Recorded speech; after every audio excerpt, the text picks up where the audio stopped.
দেখি দেখি কি এনেছো দেখি। এখন বাবা, পুঁই শাক,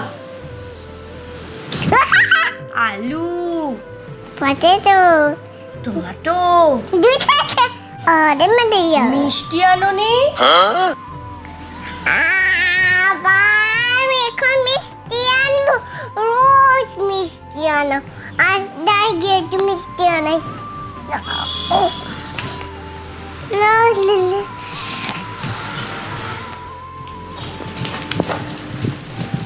এনাও কিনে মিষ্টি আনাতি গিটনি একটু খুলে রাখো কি আনাতি মিষ্টি। ভালো মিষ্টি। ওটা খুলে রাখো না।